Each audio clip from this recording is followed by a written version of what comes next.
है जी है जी है।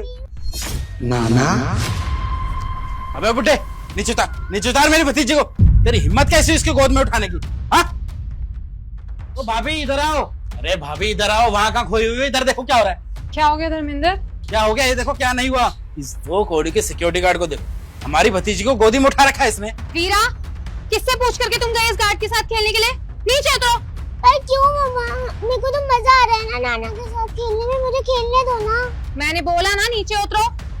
बुड्ढे आराम से उतारी उसे, समझ में आया ना? अगर गिर गई मेरी भतीजी तो जॉब से निकाल दूंगा। इधर आ। किससे पूछ के गई तू खेलने? बिना पूछे घर से बाहर निकल जाएगी। हाँ, गार्ड के साथ खेलते हैं, कोई अकल है नहीं है तेरे को? और किसने सिखाया तेरे को कि इस गार्ड को नाना बोलना है? हाँ, किससे पूछ के बोला? मेरी एक बात ना कान खोल के सुन ले, अगर आज के बाद तूने इस गार्ड को नाना बोला ना तो मैं तेरे को बहुत अच्छे से पिटाई कर दूंगी, समझ आई? पूरी जिंदगी याद रखेगी तू। अरे बेटा क्या हुआ, आप बच्ची को क्यों डांट रही हैं? क्या बेटी बेटी लगा रखा है तूने? हाँ, मालकिन हूँ मैं तेरी, मालकिन बोला कर। बेटी किससे पूछ के बोल रहा है? अरे बेटा बोलने दो ना नाना, बच्ची है, खुश हो जाती है बच्ची। और बेटा वैसे भी तो हम दोनों एक ही गांव के हैं, इसी बहाने तो मैं उसका नाना लगाना। बुड्ढे मेरी बात सुन ले, एक गांव के अंदर रहते हैं इसका मतलब ये नहीं रिश्तेदार बन गए। एक गांव के अंदर गरीब भी रहते हैं और अमीर भी रहते हैं। तेरे बुढ़ापे पे तरस खा के तेरे को यहाँ गार्ड की नौकरी पे रख लिया है, इसका मतलब ये नहीं है कि रिश्ता जुड़ गया है हमारा। ठीक है मेम साहब, कोई बात नहीं, आप मुझे माफ कर दीजिए, मुझसे गलती हो गई। वो तो हम और आप एक ही गाँव से थे, इसीलिए मैंने बोल दिया, पर अब नहीं बोलेंगे। वैसे भी मेम साहब मेरी कोई बेटी नहीं है, इसलिए मैं बच्ची से बुलवा रहा था नाना नाना नाना।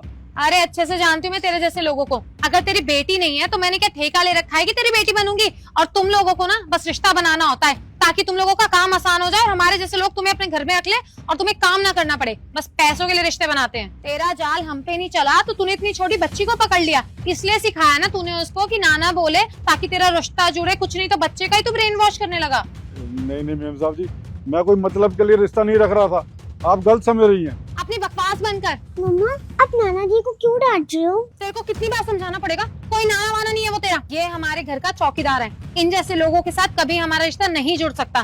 तू ना इसको आगे से नौकर या गार्ड ये बोलेगी, समझ आई? क्या बोलेगी? नौकर और गार्ड। Very good. और आज के बाद इसके साथ कभी खेलना भी नहीं है। ठीक है, अब से मैं इनके साथ नहीं करूँगी। अरे मेम साहब जी, वीरा को मेरे साथ खेलने दो ना, बच्ची को भी अच्छा लगता है। बुड्ढे तू तो यही चाहता ना कि मैं अपनी बेटी को तेरे साथ छोड़ दूं है खेलने के लिए, ताकि इसकी मेंटेलिटी भी तेरे जैसी हो जाए, गरीब, आगे जाके कुछ कर ना पाए अपनी जिंदगी में। ऐसा है, मैं अपनी बेटी को ना किसी भी हालत में तुम लोगों की जैसा नहीं बनने दूंगी। इसको मैं तुम लोगों से 10 कदम दूर रखूंगी। और ये तेरे लिए लास्ट वार्निंग है, अगर आज के बाद मेरी बेटी के साथ खेलता हुआ दिख गया ना तो उस नौकरी से भी हाथ धो बैठेगा। जी मैम साहब। और तू अंदर जाके पढ़ाई कर चल। जी मम्मा।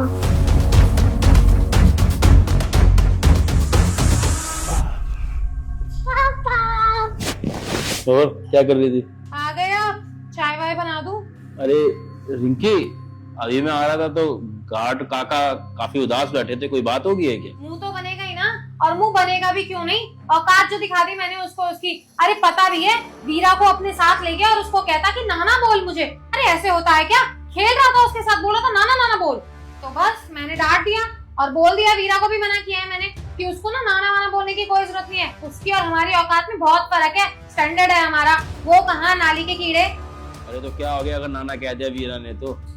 और तुम खुद ही बताओ ना, हमारी वीरा को भी तो कितना पसंद है उनके साथ खेलना। और अगर वीरा ने नाना बोल भी दिया तो उसमें कौन सा बड़ी बात होगी? तुम तो रहने ही दो, मैं इन जैसे को अच्छे से जानती हूँ। हमारे जैसे अमीर लोगों को देख के ना इनको रिश्तेदारी याद आ जाती है, जान के रिश्ते जोड़ते हैं कि पैसे पूसे की मदद मिल जाएगी। और वो वीरा को कह रहा था कि मुझे नाना बोल। अरे क्यों बोलेगी भाई नाना वो उसको? अभी तक बाहर रहता है घर के, अगर रिश्तेदारी ज्यादा बढ़ाई ना तो घर के अंदर भी आने लगेगा, यही बैठा होगा हमारे साथ। अच्छे से चमकाया मैंने उसको, अब देखना तुम, हमारी बेटी के इर्द गिर्द भी नजर नहीं आएगा वो। बहुत अच्छा किया मैंने।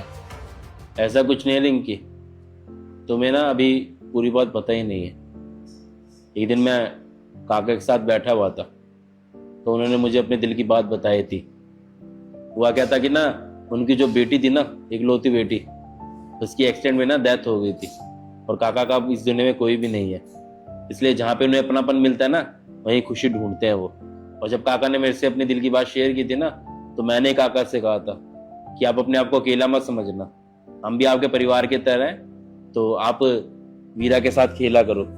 बस बेचारे वही मेरे कहने पे ही खेल रहे थे। सच बात बोलो रिंकी, उन बेचारों की कोई गलती नहीं थी, मैंने उन्हें कहा था खेलने के लिए, और अब देखो ना, तुमने उनको इतना उल्टा सीधा बोल दिया, बेचारे कितने उदास हो गए। सच बात तो यह है कि हर इंसान ना पैसों के लिए रिश्ता नहीं बनाता। कुछ लोग सच में ना रिश्तों को दिल से मानते हैं। और वैसे भी देखो ना, वो कितना ध्यान रखते हैं हमारे घर का, खासकर वीरा का। हमारे लिए तो अच्छी बात है ना यार ये। मैं I'm so sorry। मुझे तो पता ही नहीं था कि उनकी बेटी और नातिन के साथ इतना बुरा हुआ है, वरना मैं वीरा को कभी क्यों रोकती। इनफैक्ट मैं तो उसको खुद भेजती उनके पास खेलने के लिए, अगर मुझे पता होता तो। और वैसे रिंकी, तुम खुद ही सोचो ना, मैं इतने निश्चिंत होकर बाहर चला जाता हूँ 2-3 दिन के लिए अपने ऑफिस के काम की वजह से, तो किसके भरोसे छोड़ के जाता हूँ घर? मैं काका के भरोसे छोड़ के जाता हूँ इस घर को, क्योंकि मुझे पता है काका पूरे घर का ध्यान रखेंगे। और तुम खुद ही सोचो ना, अगर उन्हें बच्चे के साथ खेल के खुशी मिलती है तो इसमें हमारा क्या जाता है। और वैसे देखो ना, वीरा को भी तो बहुत खुशी मिलती है उनके साथ खेलने में। वीरा, तुमको अच्छा लगता है ना अंकल के साथ खेलने में? हाँ पापा, मुझे बहुत अच्छा लगता है उनके साथ खेलने में। देखा, अब देखो ना बच्ची को कितना अच्छा लगता है खेलने में। अगर तुम बच्ची को अभी से रोका टोकी करोगी छोटी छोटी बातों पे, तो अच्छी चीज नहीं है ना, इससे बच्चे की ग्रोथ रुकेगी। अब देखो ना कितने अच्छे इंसान है वो, हमारे घर का कितना ध्यान रखते हैं। और मैं यही कहूंगा रिंकी, अगर किसी से अच्छे से बात करके अगर उस इंसान के चेहरे पे खुशी आती है ना, हमें ना हमेशा हर किसी से प्यार से बात करनी चाहिए, है ना वीरा? हाँ पापा। समझ गई मैं बहन, I'm sorry। अच्छी बात है, तुम्हें समझ में आ गई है तो। अब ये उम्मीद करता हूँ कि आगे से तुम किसी से बदतमीजी नहीं करोगी। जाओ वीरा, तुम खेलो जाओ। ये मैंने क्या कर दिया। एक काम करती हूँ, बाहर जाके गार्ड अंकल से जल्दी से माफी मांग लेती हूँ। हाय गाइस, कैसी लगी आपको वीडियो? उम्मीद करता हूँ वीडियो अच्छी लगी होगी, वीडियो का मैसेज समझ में आया होगा। हमने यही बोला कि बच्चों को अच्छी शिक्षा देनी चाहिए, बच्चों को कभी भी ऐसी शिक्षा मत दो जो आगे जाके बच्चों के दिमाग में भेदभाव पैदा करे और फिर इससे बच्चे की ग्रोथ खराब होगी। तो यही कहूंगा कि बच्चों को छोटी छोटी बातों पे टोकना भी नहीं चाहिए। बाकी अभी हम ये वीडियो सोनीपत में बना रहे हैं, आप कहाँ पर बैठ के देख रहे हैं जरूर बताना, अपने शहर का नाम। Bye bye, take care, love you, bye.